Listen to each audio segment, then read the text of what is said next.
So as I say, great, good evening.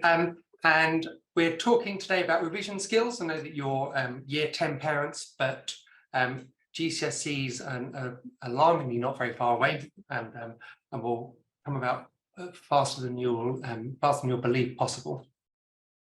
And the thing that I really want to talk to you about is, as it says there, the why, what, and how of learning and studying, and how we as parents, in particular, can help our angelic teens to revise and to structure their time effectively so that they can reach their potential when it comes to the exams. And I should say that my entire sort of reason for being isn't about getting students up to grade 9s or A stars. It is absolutely about helping them build great skills and also to sort of manage their time to take in that knowledge so that they can fulfill their potential. And the thing with GCSEs is it's a lot of knowledge. They're doing 8, 9, 10 different subjects. Chances are they don't like all of them, and they've got to retain a lot of knowledge. Now, I don't know about you, but it's touch and go whether I can remember which recycling bin goes out which week, let alone that the internal angles in a hexagon add up to 720 degrees. And so I was thinking about all of this when my son was doing his GCSEs, which was a little while ago now, which is then when I came up with this approach, the study buddy approach. What we want to do as parents, as I say, is sort of encourage them. We want to be there to support them. What we don't want to do is actually sit the exams or go through the process of learning it. And my parenting approach, I was sold a lie in that all I had to do was encourage and believe and hug my child, and they would be in a good place. So that's where I started off. As many of us did, I think, with the whole idea of, you can do it, son. You know, just believe in you. All you've got to do is dream hard enough. Problem with my own son was he actually took that quite literally and did nothing but really dream about the fact that he should be doing some work. And we moved from there into some of the tactics that you may have already tried in year 10 and year 9 exams, as they've happened so far. We tried a bit of bribery. You can have money, you can have all of these different kinds of things if you just do some work, or if you get the results that you think you might need. Blackmailing, I'm going to take your PS4 or 5 away, or whatever it might be. And then finally, sort of a lot of screaming and shouting. And certainly in our house, that was my go-to. Apparently my superpower is nagging. And so there was a lot of, don't you think you should be doing more? How much are you doing? Don't you think you should be getting on with something now? Are you doing it? All of those kinds of things. What I was met with time and time again was the fact that my son said, well, I don't really know where to start, or he would say, there's plenty of time. So, mañana, mañana, which is ironic, actually, because he was doing Spanish. So he would put everything off till the end. What I wanted to do was get to a point where I could answer those questions for him and say to him, this is what you've got to do. This sort of pile of stuff is what you need to do in order to be exam ready. Now what we need to do is work out how. So if that sounds a little familiar, this session is for you. What we're going to do is cover very, very basically sort of the art or the science of learning and how we learn stuff, more specifically and typically how to not forget what we've been taught in class. We're going to look at planning for brilliance, which is, of course, the crux of everything that I want to talk about. And then if there's time or interest, we can talk through some revision techniques and actually some of the really easy stuff that we can do as parents to help our teens as they're working their way to their GCSEs.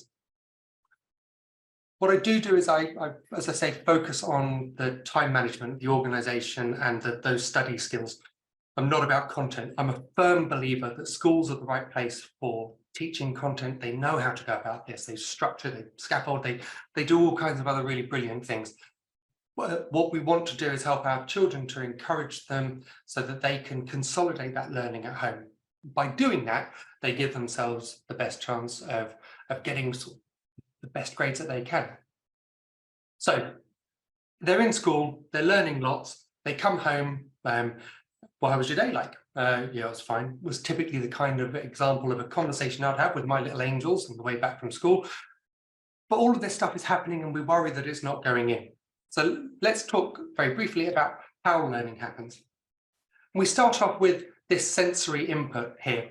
At least I think that's there. I'm not sure if my cursor is working on your screens. So we have sensory input. This is the stuff that's happening all around us. So as you came in and you logged in, how long is this man going to be talking for? Did I remember to feed the dog? Has anyone locked the window downstairs? All of these kinds of things are going on around you and in your head. And so the stuff that's being imparted to you, that's being told to you, may not always go into your working memory. Or for those of us of a certain age, we used to call this in the olden days your short-term memory. More accurately, the scientists call this working memory now. So all of this stuff going on around you, it's sort of not difficult to realize or understand why it is that it doesn't all stick. And it explains why when you go to the fridge or the kitchen, you might not quite remember why it was that you got there. It's because there were other things that were more important. And this is what's happening with our teens in the classroom. All of the learning all the wisdom is being imparted, but not necessarily all of it is going in. By retrieving and by going over notes, what we're helping them to do is take stuff that was in their working memory that's gone into their long-term memory. There's no real point pointing at the back of my head because that's actually not where it is. But conceptually, working memory, the stuff that we're learning here and now, and then long-term memory. And it's that retrieval. So as I say, when we logged in, you wouldn't have remembered necessarily that everything that I said, the sum of the internal angles, for example, of a hexagon being 720 degrees is probably something that would have completely escaped your attention. But once it's there in the long-term memory, what we want to do is, in order to strengthen that memory bond, is to practice bringing it into our working memory. So we've been taught it, we know that it's there, and we bring it back. Practice makes permanent. And it's that idea of rehearsing and retrieving information that was taught at school that's really going to stand our kids in good stead when it comes to the exam. Because these GCSEs in particular are knowledge rich. That's to say, there's an awful lot of facts that they need to retain. Being able to regurgitate facts isn't the whole story, but it's certainly the basis, that foundation for how they're going to do well. And now, the reason for thinking about how learning happens and what it is that we can do to help our teens to retain and also to retrieve better is because actually, although there may feel like there's quite a long time between now and the GCSE exams, for us in year 10, that's obviously just over a year. But the trick to doing as well as you can and to retrieving and retaining is to do little and often. What we're not trying to do is encourage cramming. Now, wrong way. We're not trying to encourage cramming. Cramming, that activity of revision, is the kind of thing that happens just before an exam. It's not healthy. It's not healthy because actually you end up anxious, worrying about it, or you may just sort of deflate and dismiss everything. It's not that important after all. Or worst of all, it works. And the idea that, well, the last Inspector Gould's test I had, I just stayed up all night and I learned Inspector Gould quotes and I was fine.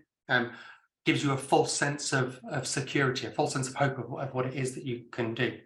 And that's because we have a forgetting curve. So once you've been told something, and if you're paying attention to it as it's being told to you, so working sensory input, working memory, and then while it's in your working memory, you will be able to recall it. The chance of you remembering something is 100%. So when I told you early on that the internal angles of a hexagon were 720, at that point you could repeat it to me.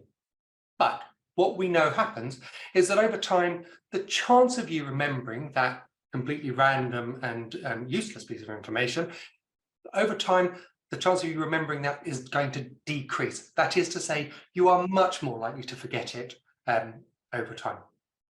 So how do we fight this forgetting curve? Well, we fight it by reminding ourselves. And now you can see here, the red line represents the forgetting curve. Bear with me 1 second. There we go. So the red line represents the chance of you forgetting it the first time. We then have a prompt, a little reminder. You can see here, this is after a day maybe. and then it shallows out. So we started off with how many degrees in a hexagon. I've got no idea. I reminded you, and actually the chance of you forgetting that is now decreasing. So what we then do is, of course, we'll remind you again, as I have done artificially now 2 or 3 times. It's going to be burnt into your psyche by the end of this session. So reminded you, and it's not just the fact of you hearing it over and over again. If I were to do that in the form of a question, so to your comfortably muted screens, you can scream with joy exactly how many degrees there are in the sum of the angles of a hexagon. And even with mute, I have a high degree of confidence that most of you will have been able to say 720 degrees. That's, I think someone has just put that in the chat. That is lovely. I love that. Exactly right. 661561, 720 degrees. So you can see what's happening. This curve is getting shallower. Third reminder, shallower still. And what it means is that the chance of me getting to 90% of remembering is getting longer and longer and longer. By the time we have come to a fourth reminder, we're at 60 days. So I told you once, and then a little while afterwards, I told you we wouldn't need to have so long and so long and so long. This is why cramming works, this section here, because the chance of you forgetting something at that point was fairly low. You were fairly confident you were going to remember it. But if you revise today for an inspector calls test tomorrow, by the time you come to your exam, which might be, well, say 15 months down the line, you will not have much of a chance of remembering that information. That will have gone. And what that means is that your teams are going to have to do all of that all over again. So cramming for one test might feel like it's going to work, but when you think about all of the content that they've got to do for their GCSEs, actually, this is a false economy of sort of time spending. If they can get to the point where they're doing 15 minutes, half an hour of revisiting content that they've already learned at spaced intervals, then actually what we're encouraging them to do is spend in total less time revising, because they don't need that mammoth effort just before the exams.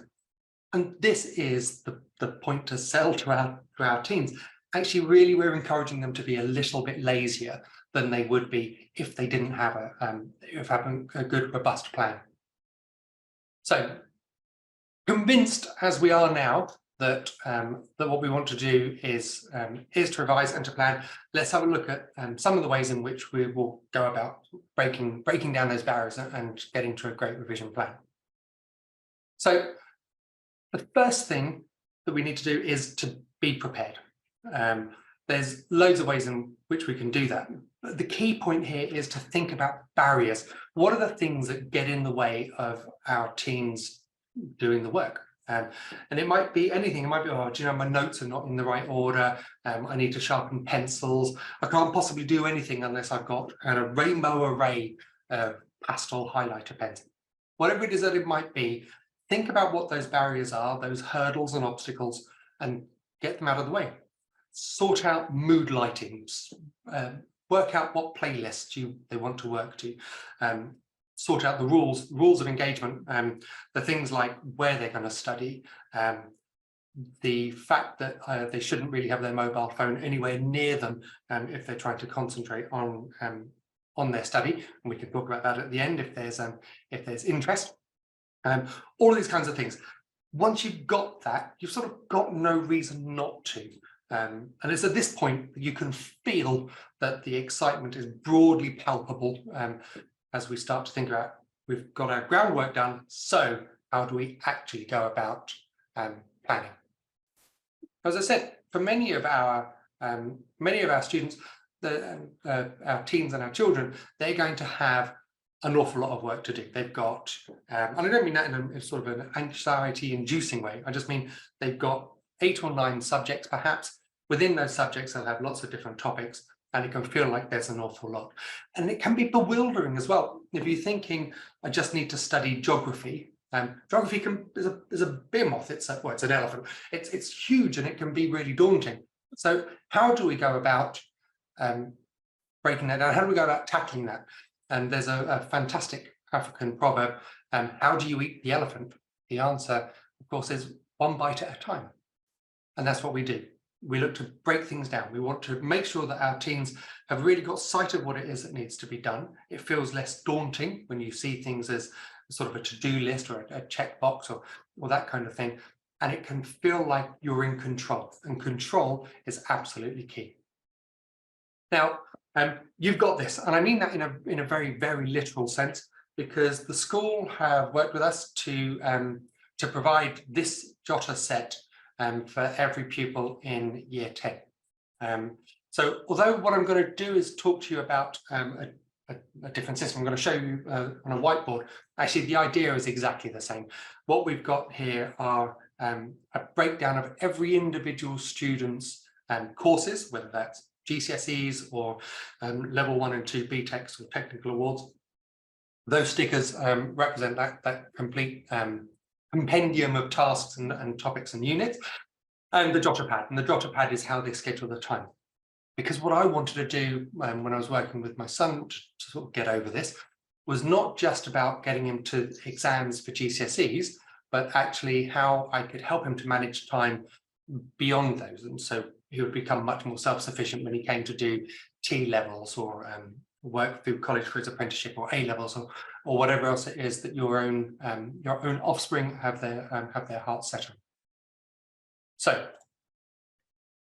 when we break down the subjects, we take these elements and we've broken them down into bite-sized chunks. We create what we call units. For those of you who work in any way at all with sort of project management, the terminology will sound familiar, because broadly what I tried to do was create project management for teams. So we talk about units of work, we talk about backlogs being the amount of work that needs to be done in total, and that's because that's agile project management terminology. So within each subject, and you can see here we've got the example of biology on the screens. So we've got biology as the subject broken down into a topic. Here it's broken down into cell biology. And then within that topic, we've got a subtopic, cell structure.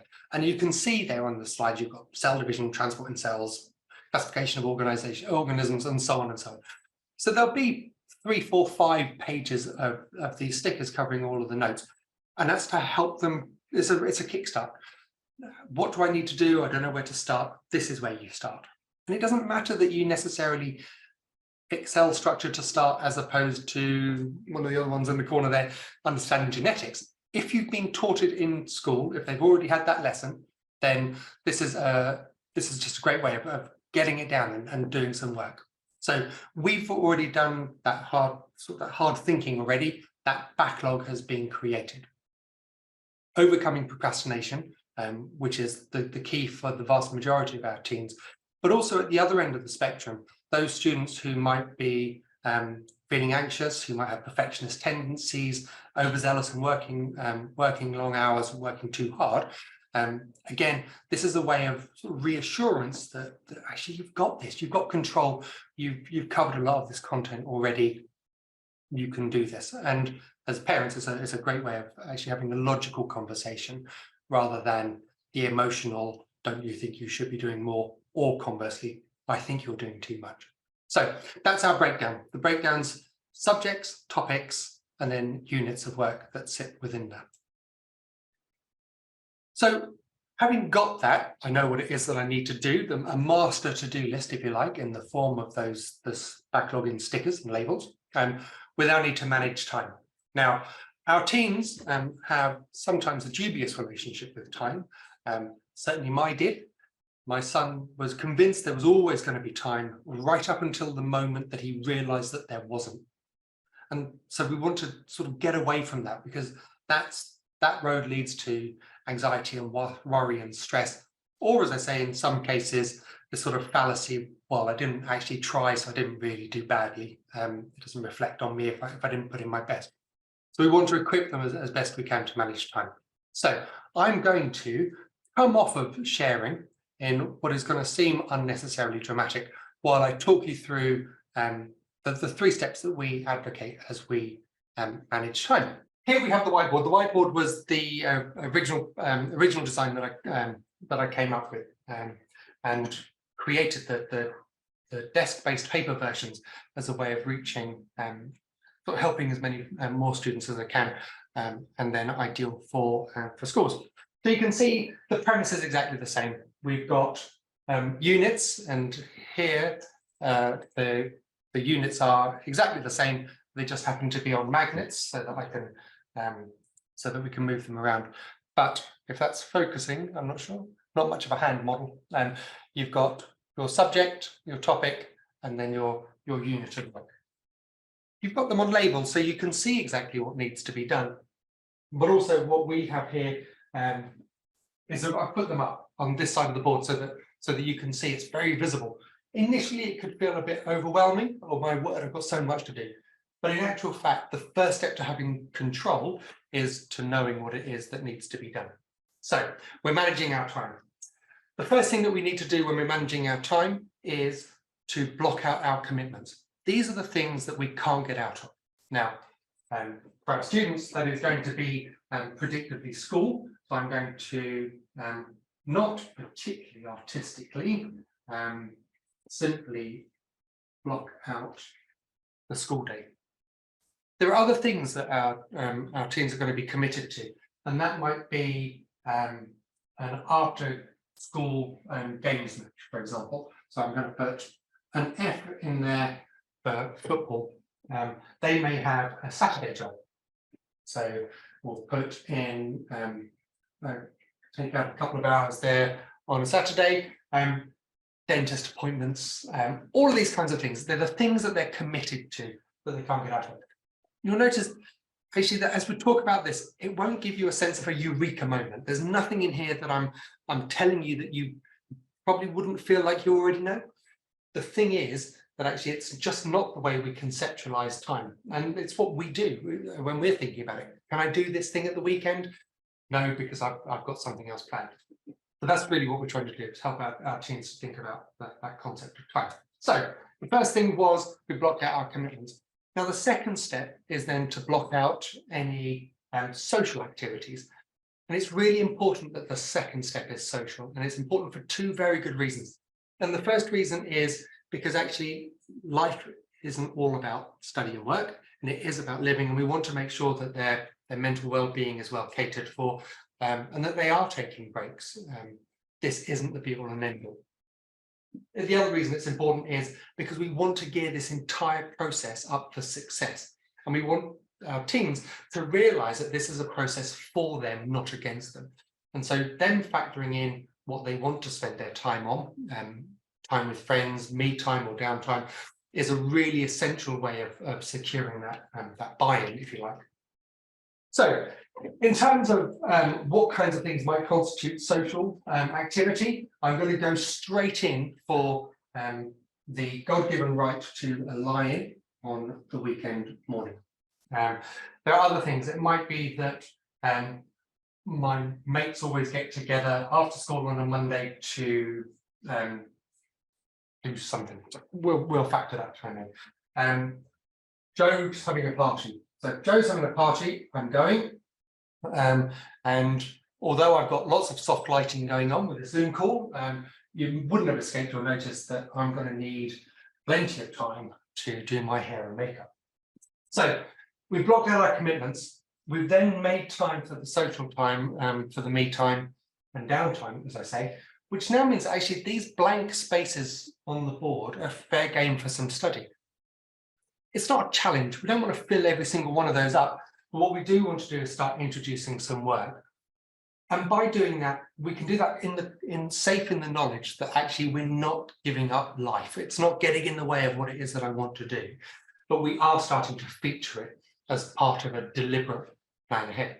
So with your jotter pads, you take the stickers and you would put those on. I'm going to do that here, obviously, with these magnets. So if we think about interleaving, which is that mixing up of subjects so that you don't just follow the same kind of a pattern all the time, it actually doesn't matter what order you put them in. You might find there's something deliberate, but similarly you might not.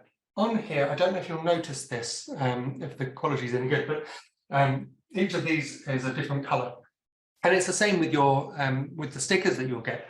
And that's so that at a glance, you can see whether or not you're avoiding a subject. So those subjects that our teens don't like, so for example, I don't know, physics. If you don't like it, you're probably not going to be inclined to do it, and so you'll do your best to avoid it. But of course, if you don't like physics, there's a high degree that you probably need to focus a bit more on that one in any case. So as I say, different colours, make sure you're getting a good mix. No pinks means you're avoiding your languages. No blues means you're avoiding your Englishes. So I've just put a couple up there. And actually, the first week, you may not even get this right. And I say right in the sense that it may not work perfectly for your team. And that's absolutely fine, because this is a process. We're not trying to sort of cure everything. I'm not promising you a silver bullet. But what I am saying is that actually we've given this week a good go. It feels right to me. I've got my commitments. I know what it is that I have to do. I built in plenty of time for some downtime. I've now got some studying, and that feels okay. I've not overdone it. Your teams will probably still have homework as well, so they need to make sure that that's being factored in, and we don't want them to burn out. But what we do as suddenly as we come closer to exams is we want to think about maybe making sure that it's challenging enough. Do you think that maybe you could do one more at the weekend as a kind of conversation that you might want with your team? But you'll get a feel. The one thing that you can be absolutely assured on is that you know your team better than anybody else. And so I would encourage you to rely on your instincts about what's working and what's not, and if they're being lazy or if they're doing too much. And then use your best parenting manipulation, which for the purposes of this recording we'll call coaching, to encourage them to look at the ways in which this could be done to their advantage. So we've managed time. Now, for the observant amongst you, down in this bottom corner, there is a thing called a wrap session. And that's because I've spent far too long in the corporate world and love a good acronym. And the wrap session is for a weekly review and plan. And that's one of the most important things about this entire process, is getting to the end of the week and then looking back. And the reason that that's so important is that this is a process, it's a development, and we're going to learn from this. We're going to think about what needs to change, what worked well so that we can do it again, and what didn't go so well so that we know to avoid it next time. And if you're anything like me, and as I say, I'm a super nagger, apparently, this will become transformative for you as a parent, which in turn will have an incredible effect on your team as they use this like a nagging shield. Because all I wanted to know as a parent who cared and loved was, are you doing enough? Are you going to do the best you possibly can? And my son didn't have the answer. This is a way in which actually my son can take control, and he could do his best. So I didn't need to say to him, don't you think you should be doing more? What are you meant to be doing now? Because I could see by looking at his job plan or by looking at the whiteboard, actually I know that on a Tuesday at 5 we should be doing structure and calculation. So the conversation has been taken away from parenting and nagging and oppressive and feeling like we're on their case, because of course we don't want to nag any more than they want to be nagged. And it comes to actually just one session. And all of this can be covered in 15-20 minutes. And that wrap session then is just a view of saying, so, how did the week go? Now, the first time that we did this, and as I say, my household was quite stressful. I'm not a pushy parent, believe it or not, but he's just like me, which is why we clashed a fair amount. So it'd be quite tense. I came up with this approach and we implemented it, put it in practice on a Sunday afternoon, a Sunday evening. Monday morning was a different household entirely, completely stress-free. And it was because, as I say, we got to this wrap session, we got to the end, and I could just say to him, so how did the week go? To which, in all of the enthusiasm that he could muster for that first session, while he was probably still a little cynical, he would reply, yeah, it was all right, I suppose. Which, as I say, I took to be a resounding success. So, riding the crest of the wave of enthusiasm, yeah, it was all right, I guess. What we then did was we just took them one by one, not in depth. It wasn't quizzing, not checking up on him, not prove it. There was none of that. It was literally just to say, if you if you said that you were going to do biology on a Monday, how did you get on? And for this first one, he'd say, no, actually, I didn't do biology. So, old me, naggy me, would have gone, what do you mean you haven't done it? You said you were going to do it, you need to do it. Well, he knows he needs to do it because he's got a label, there's a magnet. Fine, if you didn't get it done, that's no trouble. We just know that it needs to be done. We'll put it back. So now, buoyed by the fact that I've not jumped straight down his throat because he hasn't done something he said he would, he can now feel like he can be much more honest about it. I'm being less judgmental. This is no longer emotional. This is much more logical. You've got to do it. You haven't done it. You need to do it later. And so we do the same. What about maths? Yep, maths was fine. I did my maths. And I don't need to do it again. So what we would then do is we'd create a section, which you can do by taking the labels off and putting them somewhere else, or marking checkboxes, and I'd be happy to provide those for you when you get your stickers, because you can see something's being done.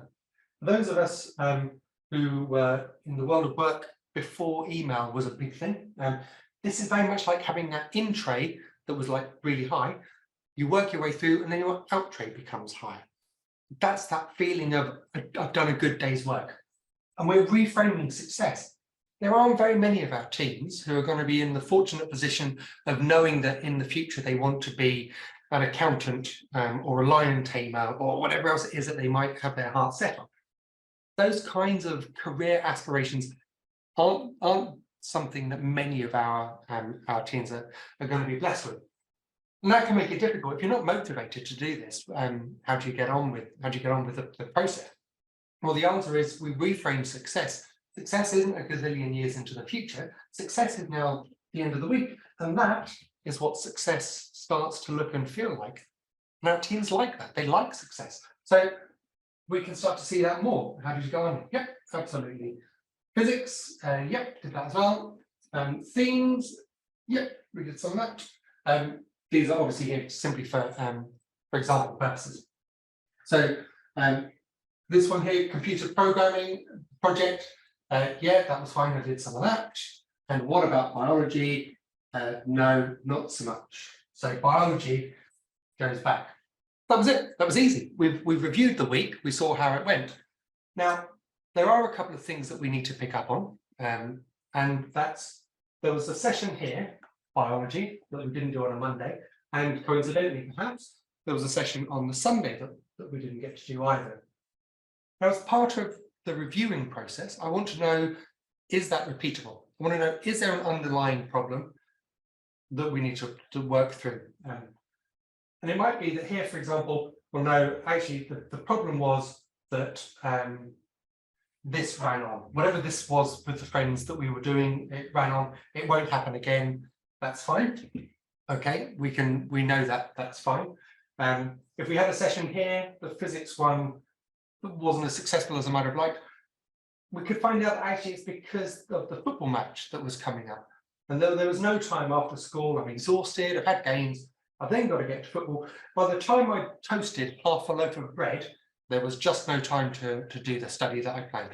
In which case, what we've learned about ourselves, what we've learned about the process is not to do anything before football matches or those kinds of activities. And again, all we're doing here is gearing for success. What worked well, let's do that again. What worked didn't well, no, that didn't work at all. What didn't work so well, let's avoid it or work around it or see what it is that we need to do about it. The other learning that we might have was here. So we had computer science, I think it was, and biology. We didn't do the biology. Why not? My learning might just simply be here. I can't do two back-to-back around lunchtime on a Sunday. I need to spread them out some more. So with that in mind, we've learned not to put two together. We've learned not to do anything before football matches. And we probably just want to keep an eye out that this social gathering doesn't keep spinning out or put it afterwards. With that in mind, we then review our time again. So are the commitments changing? Right? no, the school's staying the same. I've still got a football match and I've still got my weekend job that I need to do. What about the social activities? Yeah, still want to do that one. However, Friday's party, Joe is now banned from having parties. Oh, Joe is now banned from having parties, so that's freed up my Friday. And to be honest, I'd quite like a longer lie-in on a Sunday. We've reviewed based on how we started, commitments, free time, and now we simply put in some activities for the week ahead. Now, I've seen that there's a question which I ignored early on, and so we'll cover that now. And Naomi has asked how long to recommend for each revision slot, and any suggestions for how many hours a week a year 10 should be doing. So I'm going to take those in reverse. Any recommendations for how many hours? No, and I don't, because I think it depends on your child. I would really encourage you, if you're concerned about if they're doing too much or too little, to have a conversation with tutors and teachers, because they'll have a really good grounding of that. But as I did say earlier, I would also encourage you to trust your instincts, that you get a sense of whether or not your teen is pulling a fast one or doing too much. But how much to do in any one session? Again, that very much depends on your own team. Now, when I started this, and I'd encourage you, just like as an entry point for it, to look at each one of these time slots, each one of these cells, and again, they're what you would have on the jotter, to be an hour. You can see I put hour markings on the side here. And then each item of work, each unit from the backlog, would take around about 45 to 50 minutes of effort during that 1 hour. And that then gives 10 to 15 minutes of getting up, walking around, going and getting a cup of tea, if you were going to do more than one session together, or perhaps you've got homework that you need to factor in as well, those kinds of things. What's important though is that when you come to the wrap session at the end, you look back and you find out how that was going. Is 45 minutes too much? Or as you're working your way through, do you think you could comfortably do 2 sessions in an hour, for example? You'll find a rhythm, you'll get into a pattern, and very much that will depend. I've seen for some students with sort of neurodiverse students who've looked at this in entirely different ways. Some of these have been highly intricate, and some of them have been simply just 30-minute slots. So not looking at what happens before, or necessarily afterwards. 9 o'clock might be a bit late for some people, me included, I should say. And so they look at these in half-hour increments and they build in more time. And the point of this is we're just manipulating how they view time. You can't check out of doing this. You can't not manage time. You either do it well or you don't. And this is a framework. It's a way in which we can see just how they can do their best with it. So we had our backlog, which we're burning our way through. We can see that in done. We planned the week, and when we reviewed the week, and we carried on going, and we sort of adapted and we amended as we went through. In more dramatic camera trickery, I'm going to come back to me here. I think before, oh my word, I became my dad. Okay, and so now I'm going to go back to the presentation. It's that moment when you find yourself giving directions according to pups, and you realise that actually you are becoming your dad or your granddad or your mum, maybe. So these are how we manage time. We blocked out commitments, we made time for fun, we allocated study. We followed the plan, which seems very easy when we put it like that. And once we'd followed the plan, we'd got to the end, we then reviewed and we replanned. So that wrap session, the weekly review and plan. We then have a case of monitoring. So how do you know you're making success? How do you know you're moving forwards? Some of it will be in test results, but it's a bit it's not as motivating as it can be for some, and also my own personal view is that actually there's a growth mindset thing that we want to get to here, which is actually the more you try, the more comfortable you will feel. By working their way through the content that's been broken down in this way, they're going to ensure that they get really good course coverage, and that should absolutely build their confidence when it comes to the exams. And also what we like to see is that we see that success driving it. So I mentioned before that there aren't very many students who have sort of these burning ambitions to be quantum physicists or whatever it might be.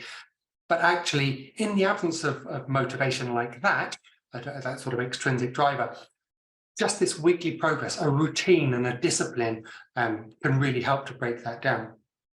And sometimes we'll be in a position where our teams will say, actually, I don't want to do it. I just don't want to do it today. Just fine. We all have off days every now and again. If you have an entire week where you've not been able to do it, then there might be something more that needs to be looked at. And it can be the basis of a conversation that's logical. It's based on its facts. You said you were going to do these, but you didn't get round to it. Is there anything you need? Can I support you? Shall we have a chat with teachers? All of these kinds of things, without it being about what I feel and for our teams what they feel. And monitoring the progress like this through these study summaries is a great way as well. We've got these on the website, which you can have, but also I'm really happy to provide them based on your child's courses. So we created them at the bottom. When you get them, I think we'll be giving them out next week. That at the bottom there's a code, and if you just get in touch with me, or talk to the school if we can do something more holistic, quoting that code, then I'll be really happy to send you the summary that goes along with it. And then you can use this checklist as a way of making sure that they're on the right track. So how was that? That was sort of the main bulk of what it is that I want to talk to you about, which is managing time, talking through the sets that we have and that the school are providing for each of the teams, so that you can manage, so that they can manage their revision workload. I should actually say as well that the sets are for the full GCSE, so there'll be elements that they wouldn't have covered when it comes to the end of year exams, presuming that they're coming up soon. So those kinds of things should obviously just be factored into, taken into account when revision's being sorted out.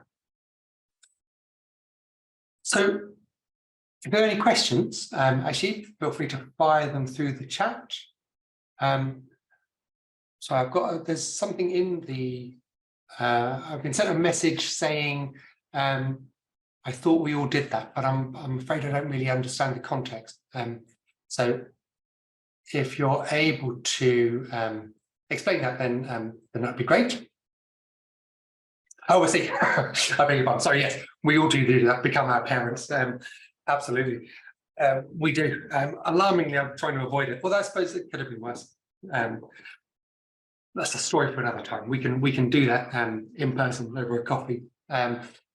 So revision techniques. If it would be handy, just want to share a few things that I've sort of discovered and come across over time with revision techniques, and some of the ways in which our teams, bless them, will try to pull over our eyes. So amongst yourselves, we'll look at some revision techniques, things that work and things that don't work. And we're going to start, we'll end on a high. So we're going to start with the things that don't work. And it might be surprising, because if we look back at how it was that we did exams, it might be that we think, well, I did some of those. Actually, what I did was procrastinate. So this is very much poacher turned gamekeeper. So things that don't work, just wishing for it. It's not enough to keep your fingers crossed and rely on hope. This whole thing of good luck in your exams, that's just not enough. You need to actually put some effort into it. By putting some effort into it, though, they will, I almost guarantee you, see some rewards come out of that, either spiritually, because they're starting to sort of taste that success, or in actual fact, because they'll see grades go up. Watching videos. Teens love a good YouTube video. YouTube is great. You can do anything. I recently changed a belt on a washing machine with the help of YouTube. which is fantastic, but I wouldn't be able to do it now because I wasn't learning anything at the time. So osmosis, sitting there while all of this kind of stuff is happening around them is just not enough. You need to be active. Passive doesn't work. And passive is rereading textbooks, highlighting everything you can think of, going back over your notes, copying great swathes of text. All of these things are really passive and it can actually give us what they call an illusion of learning. So if you reread your notes and then think, yeah, I knew that. Well, that's because what you've just read is now in your working memory. It's not something that you've tried to recall or rehearse from the long-term memory. You've put it back in your working memory, and so that confidence you feel may not be real. The far better thing to do will be to self-quiz. So if you've read a section, put the book away and now think to yourself, can I answer these key questions? Or as you're reading through something, make notes either in a Cornell style or create flashcards, which we'll come on to. But as a very basic rule of thumb, if it's not a little uncomfortable, if you're not getting some of it wrong, you're probably not revising as effectively as perhaps you could. So that's the stuff that doesn't work. Passive stuff is not great. So conversely, what does work? Well, it'll come as no surprise to hear the active stuff. The active stuff works. So distributed learning and spacing.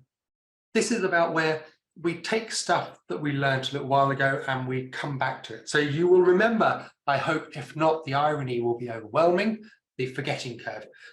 What we learn, what we're told about on that moment, we'll remember because it's in our working memory and it starts to fade. Distributed learning is capitalizing on that. If I get it right, I don't need to come back to it straight away. If I get it wrong, I probably need to focus a little bit more on it. So for those of you brave enough, the internal angles of a hexagon are 720. Of course they are. And that's because we've done that distributed bit of learning where we talk about it seemingly endlessly, I'm sure, on a Wednesday evening. But it keeps coming back to you, it keeps coming back to you. This is not magic. This is about learning. So the ways in which we can do the distributed learning and spacing are through flashcards. Flashcards are amazing. Back in my day, on wax tablet and slate, we did them, I think, wrongly, badly. A flashcard was really just a way of condensing my writing as small as I could get it, so I could write great chapters of Oxbow Lake stuff onto an index card and then put it to one side and think that it was a job well done. A flashcard is there much more simply than that, to have on one side a keyword or a question or an equation or something like that. One small thing, and on the back, the answer. And the idea is that you read the question, what is mitochondria? And on the back, you would have the answer, which in my case would be just as well, because I don't know what mitochondria is, but I do know it's a thing. So my distributed learning would show me that I need to come back to that later. If I don't get it right, I come back to it for later retrieval, so more immediate retrieval. If I did get it right, something beyond the fact it's in a cell, then I would be able to put it back later. So the first activity within revision could actually just be that, could just be going through notes and writing flashcards. Past papers are amazing, but actually they're in the wrong order for this, to my mind. So flashcards help us to make sure we've got that bank of knowledge, and also they're easy. As a parent, they're a way in which we can get involved. So my daughter, I talk about my son all the time, that's because he's a fantastic case study and a muse for a procrastinating child. My daughter, on the other hand, was simply just like to get on with things. And I think actually it's because we started this kind of approach early on. So year 10, I think if you can get this started now, you're in a really, really good position when it comes to GCSEs. In any case, so my daughter would make these flashcards on business studies or music or whatever it was that she was studying, and then she would give them to me. Now, I'm the cook in the house, so when I was chopping up onions for a pasta dish or whatever else it might have been that we were having for dinner, I could just have that pile of flashcards there. I don't need to find time in an otherwise busy day. I've got that time. I can read this flashcard and ask her, what is syncopation?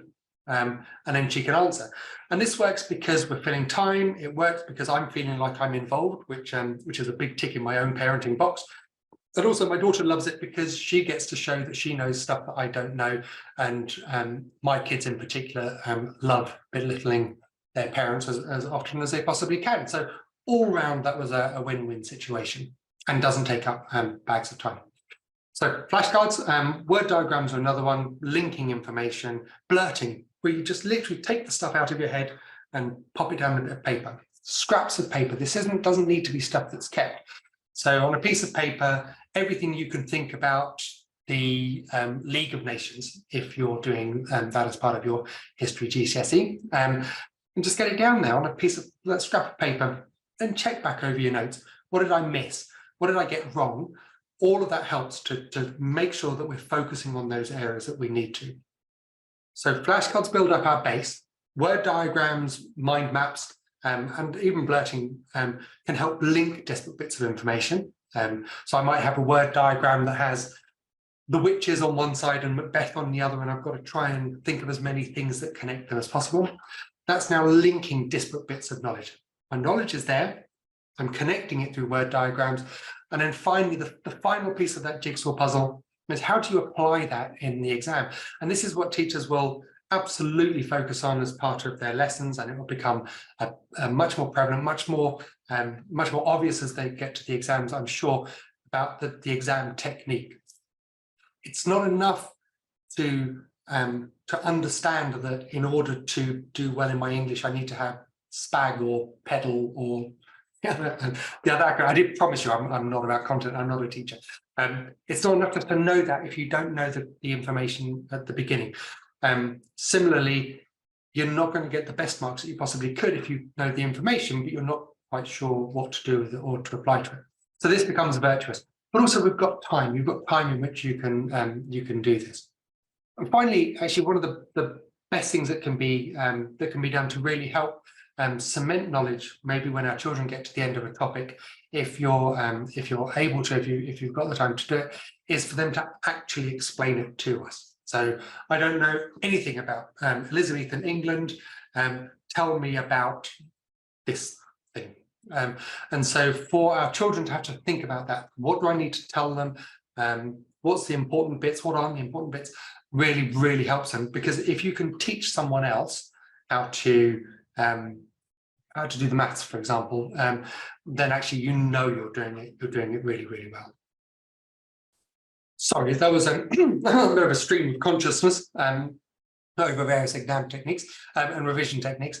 Actually, the final one's really easy. That bit when they get home from school, how was your day? Actually, rather than accepting the grunt and then desperately seeing if they'll tell you what they had for lunch as some way of having a conversation with them, actually, what they actually learnt in geography or 5 new words from German is a great way of them starting to combat the forgetting curve, because they're absolutely actively trying to retrieve bits of information.